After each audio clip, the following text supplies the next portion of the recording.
The name of this show is Faster Than an Erection. And all of this, the work for this show came through writing, which is where most of my practice, pretty much all of my practice germinates from. And writing is important because it's about cementing the reality of my practice and my actions as a dominatrix, but also an artist. So after I see a submissive, and I mean, perhaps it's not even a submissive, maybe I'm in a bar and I see a man behave in a particular way, or I'm in a social situation and I see some kind of power play happening. Writing allows me the time and space to reflect on how I feel about this. So the title of the show, Faster Than an Erection, comes from this idea that the sex worker has to be faster than the speed of an erection, which is that you have to understand a man's desire. I mean, I say man here, but obviously there are people of all sorts of gender identification that buy and sell sex work, but for clarity here, it's, I'm saying men. But the erection is something that the sex worker has to fully understand. So the idea of faster than erection came around, and I was thinking a lot about evidence and how the sex worker is the one who is burdened with the stigma and the shame of their profession when the consumer of the sex worker goes away free. They are allowed to be anonymous, but not only are they allowed to be anonymous, they are also allowed to revel in pleasure for what they consume. And it is the consumer of the sex worker who is most often a man, not always, but most usually. And there is a gendered reality to how sex is experienced. For women and queer people, sex is often seen as something that is dangerous. Where for men, predominantly men, it is seen as something as a sort of playground, both in how they are applauded for having multiple sexual partners, but also how they have access to sex workers. So I was thinking more about this, what I think is a travesty of like who is allowed to enjoy and explore sexuality. And I was thinking about evidence and the fact that this really happens, like this. The consumer exists, and the consumer is almost always invisible. And I was also thinking about my role within sex work, which is domination and the eroticization of power and powerlessness, and how there is a sort of like shock factor around what I do, a certain sensationalism. But it isn't so much about what I do, but it's the fact that many people can't believe that a man would be submissive. That maybe in a lot of people's perception it's that they are weak. So I wanted to also show in this show, this exhibition, that men do submit and men do pay for sex. So the show is the actual evidence of a man submitting in the institution, in the museum. A man who came to me, who wanted to submit to me, and it is the traces of his body on the floor.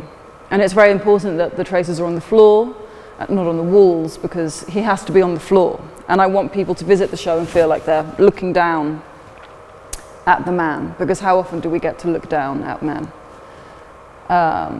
So yes, faster than erection, and then the purpose of the blue lights is that, well, I'm interested in perversion and how perversion is also something gendered, and how perversion isn't necessarily something dangerous, that it can be about exploration as well, and intrigue, and excitement, and eccentricity. And for me, that's very thrilling.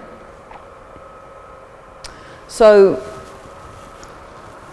the blue lights is about, I suppose, me preserving this man's evidence. And that, for me, is deeply pleasurable, to think that I am collating this evidence of the man. And under the blue lights, we see the evidence of this man's body. And I love that, you know? Like that is very fun. I think perversion can break down inequality. In fact, I think perversion is something healthy in comparison to the world we live in and what we are presented in the world as what healthy sex is. Because healthy sex for me is limitless exploration with someone that you care and respect. And it's not this, how do I explain it? Sex is everywhere.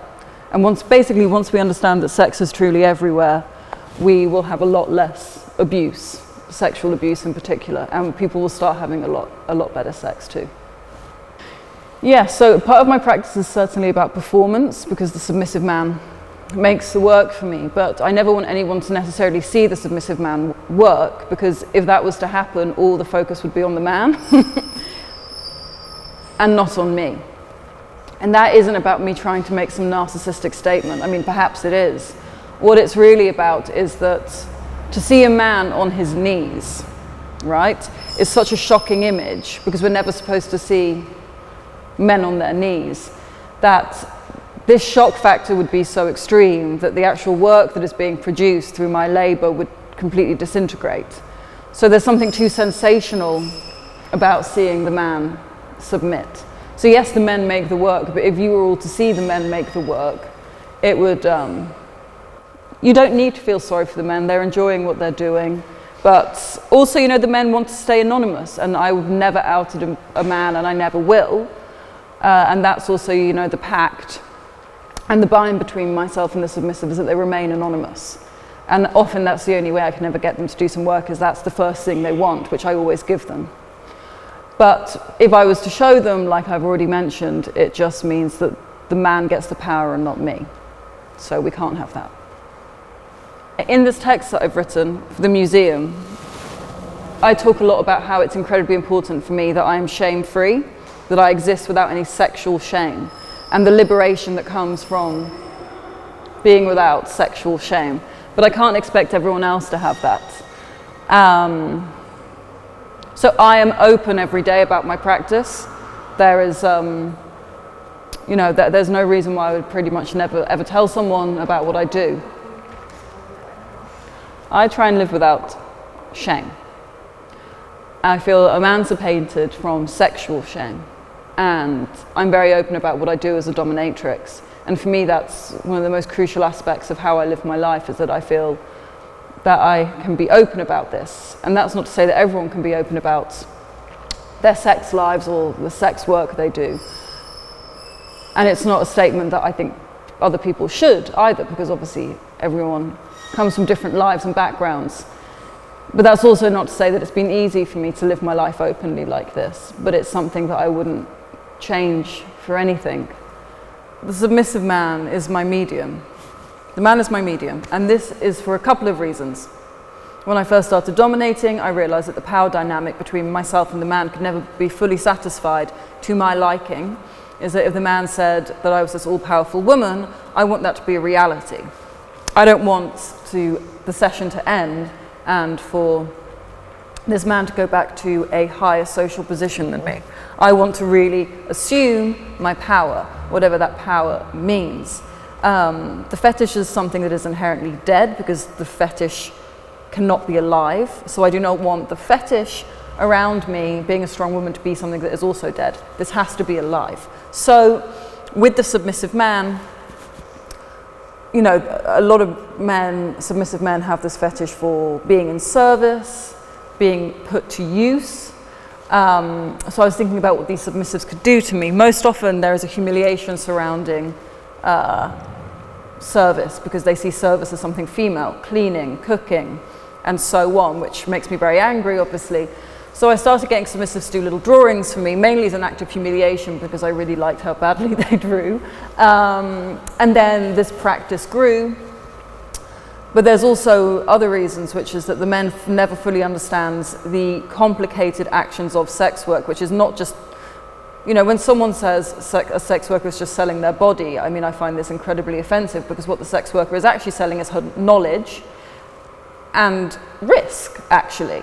And I say her broadly here, obviously sex workers come in all gender formations. Then the other part of the reason why I get the submissive man to make the work for me is if I have this power as a dominatrix, this power has to be bigger than me. And that's what the artwork can become. The artwork acts as evidence that this transaction has happened, that this sexual act has happened, which is also why this happened in the museum, because since being immersed in this art industry, I find it to be, by and large, a rather sexless space. And as I was saying earlier, sex is absolutely everywhere. So I wanted to bring the sex act into the museum. And this isn't a conventional sex act. It's obviously an act of a man submitting to me. But I wanted to, by putting this sex act in the museum, I wanted people to realize that this is happening everywhere. Sex work is happening everywhere. And there is no normal type of sex as well. In this text that I've written, Faster Than an Erection, there's different chapters within it. A sort of introduction, there's a text on what I believe a dominatrix is, what I believe a submissive man is, how I think about sex work and the transaction of sex, how I consider space, how I use space as a dominatrix and as an artist, and how these things are together. What my methodology is, and then there's a chapter of how I consider the erection, and then the final chapter is about how I understand my power. And it's got a fantastic poem that we commissioned with the incredible poet Cassandra Troyan. And in this text, I speak a lot about body language and the importance of body language and how that definitely informs my practice, because this work is, you see it on the floor. And when you come and see this exhibition, perhaps you will have a sort of experience of being the dominatrix and looking down at the man, not looking up at him, actually being above a man for an instant. And I think that's really exciting, to be, to momentarily put yourself above him rather than below him.